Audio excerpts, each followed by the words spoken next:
Hello, good morning everyone.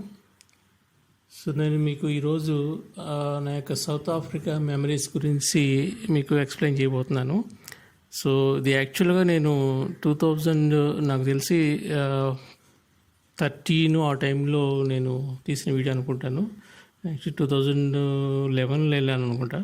So every December నేను south Africa నుంచి India వస్తాను. So నాకు 1 మంత్ హాలిడేస్ ఉంటాయి. సో ఆ టైంలో తీసిన వీడియో. సో యాక్చువల్ అక్కడ కొన్ని క్లిప్పింగ్స్ ఉంటే అవన్నీ కూడా మిక్స్ చేసి మీకు పెడుతున్నాను. ఇది యాక్చువల్గా సౌత్ ఆఫ్రికా యొక్క capital, one of the capital జోహాన్స్బర్గ్.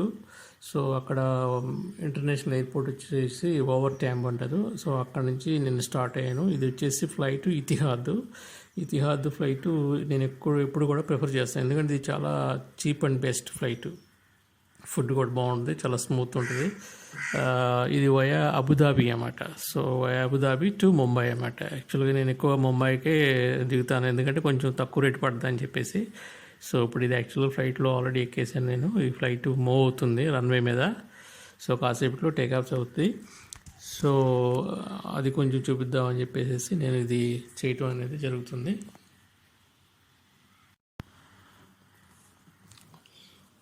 ఇంకా మీరు సైడ్ అది చూస్తే మీకు కనపడుతుంది ఎయిర్పోర్ట్ అవుట్ సైడ్. సో మీకు బిల్డింగ్స్ అవి కూడా అంతా ఎయిర్పోర్టే. సో ఇది one of the biggest airport in south Africa. అంటే ఇదే మెయిన్ ఎయిర్పోర్టు. మనం ఏ కంట్రీ నుంచి వచ్చినా ఫస్ట్ ఇక్కడే దిగుతుంది. బట్ కొన్ని ఫ్లైట్స్ డర్బన్ కూడా వెళ్తాయి. అవి కొన్ని తక్కువ ఫ్లైట్స్ ఉంటాయి అన్నమాట. యాక్చువల్గా మోస్ట్లీ ఏంటంటే అక్కడ డర్బన్లో ఉండే ఇండియన్స్ ఎక్కువ అక్కడ నుంచి మన ఇండియా రావడానికి అక్కడే ఎక్కుతారన్నమాట ఇంటర్నేషనల్ ఎయిర్పోర్ట్లో. సో అవి డైరెక్ట్గా కొన్ని ముంబైకి ఉంటాయి, కొన్ని వయా జోహాన్స్బర్గ్ ఉంటాయి అన్నమాట. సో అదండి, ఇంకా ఫ్లైట్ రన్ అవుతానుంది. టేక్ ఆఫ్ అవ్వలేదు.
సో యాక్చువల్గా ఫ్లైట్ రన్వే మీద చాలాసేపు నడుస్తుంది, ఎందుకంటే వాళ్ళకి కొన్ని సిగ్నల్స్ రావాలి కదా.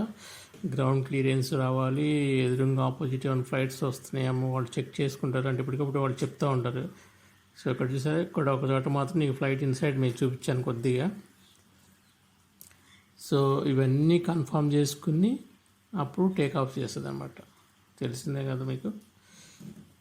సో అందుకోసం చాలా లేట్ తీసుకుంటుంది. జస్ట్ ఏంటంటే నేను ఏదో ఖాళీగా ఉన్నాం కదా, అదే కొంచెం క్యాప్ చేశాను. ఇది వచ్చేసి మాది డర్బన్లో ఫినిక్స్ అని ఒక మార్కెట్ అండి. మా హౌస్ ఓనర్ గారు అబ్బాయి తీసుకెళ్ళాడు. అక్కడ రైట్ సైడ్లో నుంచి ఆయన మా హౌస్ ఓనర్ గారు అబ్బాయి మాస్క్ కట్టుకున్నారు అన్నమాట. కొంచెం పెద్ద ఆయనే, బట్ అదన్నమాట. సో ఇక్కడ వచ్చేసి ఇది డర్బన్ నుంచి జోహాన్స్బర్గ్కి కార్ ట్రిప్ వేసాము ఒకసారి. అంటే కార్ కొన్న తర్వాత ఒక 2 సార్లు వెళ్ళాములే. ఇది మాత్రం ఒకసారి క్యాప్చర్ చేసాము. అతను ఇంకా చాలా వీడియోస్ పోయినాయి అక్కడ. సో ఇతను మా హౌస్ ఓనర్ గారు చిన్న అబ్బాయి డ్రైవ్ చేస్తున్నారు. సో నేనైతే వీడియో చేసుకుంటున్నాను. ఆయన మధ్యలోకి వెళ్ళిన తర్వాత కొన్ని చెప్తున్నారు ప్లేస్లు ఇక్కడ బాగుంటుంది, ఇక్కడ ఫోటో తీసుకో అవి తీసుకో అని చెప్తున్నాడు అన్నమాట. సో రోడ్స్ అయితే చాలా బాగుంటాయి, చాలా స్మూత్గా ఉంటాయి. మా హౌస్ ఓనర్ అబ్బాయి అయితే యాక్చువల్గా ఇప్పుడు 120 లేన్ స్పీడ్లో వెళ్తున్నాడు. దాని పక్కది వచ్చేసి 100, నెక్స్ట్ పక్కది వచ్చేసి 80 కిలోమీటర్ స్పీడ్ అన్నమాట. సో ఇతనైతే అక్కడ కొన్ని స్పీడ్ కెమెరాస్ ఉంటాయి అన్నమాట. అవి ఏంటంటే మనం ఆ స్పీడ్ లిమిట్ దాటంగానే అవి ఆటోమేటిక్గా క్యాచ్ చేసి అది మీకు ఇన్ఫర్మేషను మీకు రిజిస్టర్ అదే ఆర్టీఓ ఆఫీస్ పంపించేస్తారు. అక్కడ నుంచి మనకి ఇంటికి ఫైన్ లెటర్ అనేది వచ్చేస్తుంది అన్నమాట అక్కడ. సో అందుకని అతను ఏం చేస్తాడంటే కెమెరాస్ లేని ప్లేస్లో 160 వరకు వెళ్తాడు. ఆల్మోస్ట్ మనం అయితే వెళ్ళాం మన స్పీడు మామూలుగా. సో కెమెరాస్ ఉన్నప్పుడు స్లో అయిపోతాయి అన్నమాట. అది ఆయన డ్రైవింగ్ బాగా చేస్తాడు. ఇప్పటికీ కనీసం ఆయన డర్బన్ నుంచి జోహాన్స్బర్గ్కి కనీసం ఆయన పుట్టిన తర్వాత 100 పైన సార్లు వెళ్ళి ఉంటాడు. ఎందుకంటే వాళ్ళ బిగ్ బ్రదరు జోహాన్స్బర్గ్లో ఉంటాడు. ఆయన కలిపి తిరుగుతూ ఉంటాడు కారులో ఇప్పుడు కూడా. సో ఆయనకి బాగా ఎక్స్పీరియన్స్, అందుకని అతనికి డ్రైవింగ్ ఇచ్చాను. ఎందుకంటే మనకి లోకల్ డ్రైవింగ్ లైసెన్స్ కూడా లేదు అక్కడ. సో మన ఇండియన్ డ్రైవింగ్ లైసెన్స్తో నడపొచ్చు, బట్ వాళ్ళంత ఎక్స్పీరియన్స్ మనకు ఉండదు కాబట్టి సో వాళ్ళు అయితే బెస్ట్ అన్నమాట. ఎందుకంటే ఎవరైనా పోలీసులు ఆపినా కూడా వాళ్ళు సమాధానం చెప్తారు కాబట్టి వాళ్ళకి ఈజీగా ఉంటుంది అన్నమాట. సో అలాగే టోల్ గేట్స్ కూడా ఉంటాయి మనకులాగానే. సో మాన్యువల్గానే కట్టించుకున్నారు మరి అప్పుడు. అంటే అన్నీ కూడా డబ్బులు చేంజ్తో సహా అతనే పెట్టించాడు ఫస్ట్ కవర్లో. ఈ టోల్ గేట్కి ఎంత, ఈ టోల్ గేట్కి ఎంత కరెక్ట్గా వెళ్ళటం, అక్కడ ఇచ్చేయటం, వెళ్ళిపోవటం, మూవ్ అయిపోవడం. అంతే. దానివల్ల ఏమవుతుందంటే మనకి టైం వేస్ట్ కాకుండా ఉంటుంది అనమాట. అందుకోసం ఆయన ప్లాన్ చేశాడు. యాక్చువల్గా డర్బన్ నుంచి జోబర్గ్కి 650 to 700 కిలోమీటర్స్ ఉంటుంది. సో మామూలుగా అయితే మన ఇండియాలో అయితే మనకు 12 hours అన్న తీసుకుంటుంది. ఇక్కడైతే మేము నాకు తెలిసి 5 hours వెళ్ళిపోయాం. మార్నింగ్ 6 బయలుదేరాము, నాకు తెలిసి అంతే 1 o'clockకి వెళ్ళిపోయినట్టున్నాం మనం. యాక్చువల్గా చాలా తొందరగా తీసుకెళ్ళిపోయాడు, బాగా ఫాస్ట్గా తోలుతాడు. కాకపోతే అదే అనమాట. సో బాగా అక్కడ ఫారిన్ రూట్లో అలాగ ఉంటాయి, బట్ ఎందుకంటే పాపులేషన్ తక్కువ కాబట్టి వెహికల్స్ కూడా తక్కువ ఉంటాయి. మీరు చూస్తూ ఉంటారు అక్కడ రోడ్స్ కూడా అంతా చాలా ఫ్రీగా ఉంటాయి అన్నమాట. ఎక్కువ ట్రక్స్, లారీస్ అవే కనపడుతూ ఉంటాయి ఎక్కువసేపు అన్నమాట.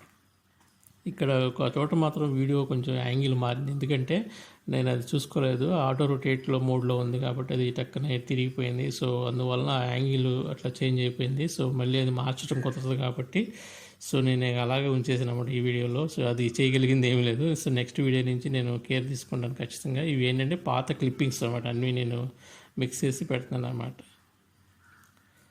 థ్యాంక్స్ అండి, థ్యాంక్స్ ఫర్ వాచింగ్.